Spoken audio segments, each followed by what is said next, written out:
carb counting. How do you go about doing that? Is it even necessary? Should you count total carbs? Should you count net carbs? How do you go about selecting your different carbs in the supermarket, your starches, your pasta? So many options. How do you select the one that is best for you? We're going to talk about that in today's video, and I'm going to use this nice little chart here, whiteboard, trying something new. Before we get into it quickly, I'll let you know that I'm Dr. Amina Goodwin, a physician and a health coach, and I help overweight people with blood sugar problems figure out how to get those problems better without having to take more medications. All right, so we're going to get into it. A lot of people, especially people are trying to lose weight, people are trying to get their diabetes under control. They are so concerned about carbs. They go to dietitians, they get told, you can only have 2 carbs per meal or 1 carb or whatever. And there's confusion about counting carbs. And, this is what I'm going to talk about today, right?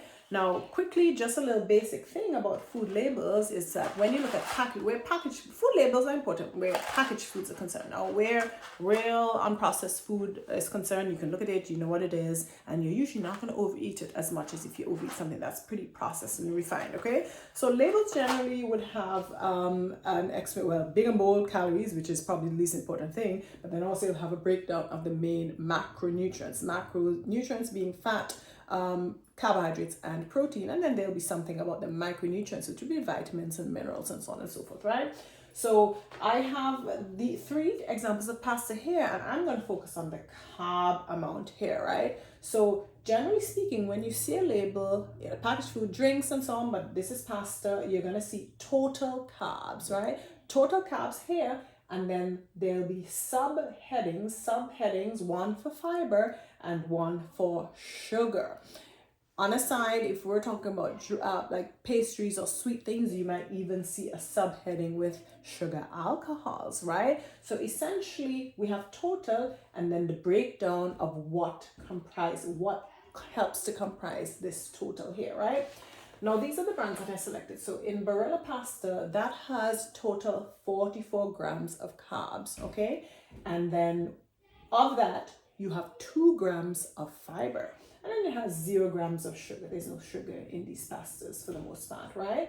So net carbs essentially would be what your body doesn't benefit from. So once I did a video called The Secret Carb Tax, where I likened fiber to a tax because it's what you do not see. In this case, what your body doesn't see. When you get your paycheck, the government takes out its tax and duty and whatever is taken out, and then you get what is left back. You get the net, right? After the government takes what is theirs, okay? Same like fiber. The fiber stays in your intestines, so the substance of your body does not get benefit of fiber. Human beings are not able to break down fiber. We're not able to digest fiber like other animals, okay? So all that stays trapped like a tax within the intestines, and we get the balance. So to calculate the net, you subtract what your body will not see, right? So you subtract 2 grams of fiber from the total 44 grams, and you will get 42 grams, which is your net carb amount.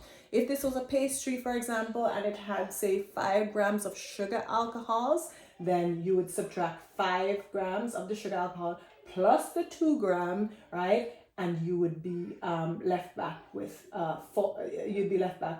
37 grams. That would be the net in this case, right? You can rewind this and listen to it again, right? Now, the reason why the sugar, right, it has a subgroup of sugar because it's kind of important to know how, just to have an idea of simple, like sugar is basically a very simple starch, or very, very simple carb, right? Compared to starch itself, which basically is linked. It's like sugar molecules linked together, those link together to make starch. So the body has to kind of work a little bit to break down starch, those links between all the sugars to get the basic simple sugars, right? So sugar, your body benefits from it, so you're not going to subtract sugar from the total because sugar is able to be absorbed across the intestinal wall, right? That is not going to be a tax. That's not staying in your gut, so you can't subtract that, okay? So that's how we go about getting the net, by subtracting anything that does not get absorbed across the intestinal wall, right? It stays in the intestine, in the gut, within the intestine, and you pass it out into the toilet, right? So you can't include those in the amount that you're getting, right? And so that's why, even if something like, let's go to pasta lentil. So this has 35 grams of total carbs, but of this, 11 whole grams is fiber. So you can see that out of this 35 grams, almost a third of it will not be absorbed into the substance of your body. So something like this, if they'll tell you a certain amount of calorie amount, because you have to kind of account for this. Calories basically are calculated from the amount of energy you get after you burn the food, right? They do that in labs, right? So if you were to burn this, it would show you a certain amount of calories, including from the 11 grams of carbs. But it's kind of like I don't want to say misnomer, but essentially you don't have to worry about the calories from these from the fiber, because it's not going to be absorbed into your body anyway. So the net carb for this one is 35 minus 11, and you get 24. So a much lower amount, almost half of what you have from the Barilla, right? Moving on to our third example, we have Banza, and this one has the same 35 grams of total carbs, carbohydrates, right? Just like the lentil, but it only has 5 grams of fiber compared to the 11 grams here, right? And this one actually happens to have 1 gram of sugar. It's not added sugar, it's the naturally occurring sugar based on the ingredients, which I'll talk about shortly, right? But anyway, to get the net carbs here, you're going to subtract the 5 grams of fiber. You're going to subtract what will not be absorbed across the intestinal wall, okay? And you will be left with 30 grams of net carbs. So if you're looking at this from everything I just told you, which one do you think of these 3 types of pasta is better, or the best, I should say? Which one do you think is best for you, especially if you're somebody who's worried about blood sugar issues and so on, right? Before I give you the answer, I'm going to quickly read the ingredients for these different types of pastas. So for our Barilla, we have essentially corn flour, rice flour, mono and diglycerides, right? For our lentil, we have yellow lentil flour. That's all, just one ingredient. And then for our Banza, we have chickpeas, we have pea starch, we have tapioca, and we have xanthan gum. So generally speaking, the fewer ingredients, the better, generally, right? In my opinion, at least less than 5 ingredients, 5 or less ingredients, right? So the yellow lentil, the lentil will win out because it just has 1 ingredient, right? The Banza, this is probably the second best, right? Because it has pretty much a good amount of fiber, and basically overall it has a lower amount of net carbs, right? Now the thing with the Banza is that the ingredient list is the longest of the lot. It has like 4 different things in the ingredient. Sorry, the Banza, 1, 2, 3, 4 different things in the ingredient list, right? Where Barilla is close behind. Well, mono and diglycerides, you can either say that's 1 or 2, but essentially overall best here is going to be the lentil, because the net carb amount is the lowest of the lot, and that's because it has a very high amount of fiber. It's taxed quite highly with fiber, right? Now, generally speaking, for your packaged foods or whatever, processed foods, you want to see at least 1 gram of fiber for every 5 grams of total carbs. So this is a clear winner because the ratio of carbs to fiber is about 3:1. So this is a very good one.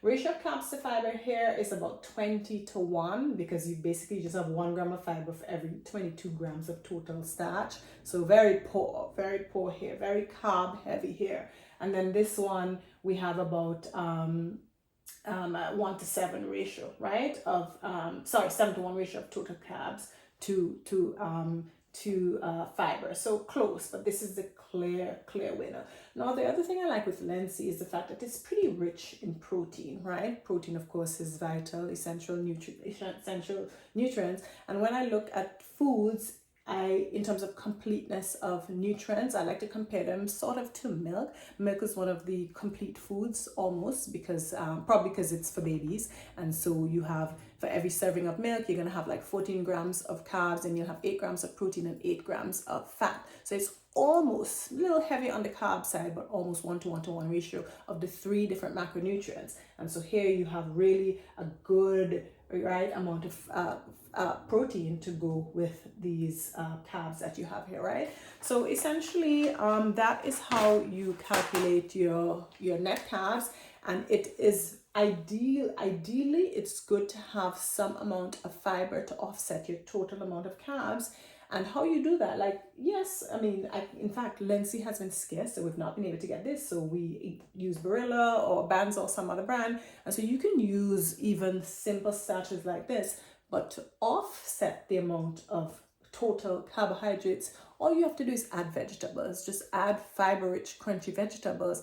And my general rule of thumb when I'm cooking pasta is to have at least 50, I have it in a 1-to-1 ratio of vegetables to pasta at least, okay? So you know you're getting quite a bit of fiber to help trap some of these carbs, free carbs in your intestines. I hope you all found that this video helpful. This is essentially how you evaluate your carb amount. I'll do one on sugar in general in the future, maybe sugar alcohols and so on. But generally speaking, just to summarize, you want to have at least 1 gram of fiber for every 5 grams of carbohydrates. And when you're looking at your net, calculating your net, essentially you're subtracting what your body is not going to ultimately benefit from. You're subtracting what will be passed out through the intestines, and what remains is what gets absorbed across the intestinal wall, okay? If you found this video helpful, definitely give it a like and maybe share it with somebody else who you think will benefit from the information. Thanks for watching, and I will see you on the next video. Bye.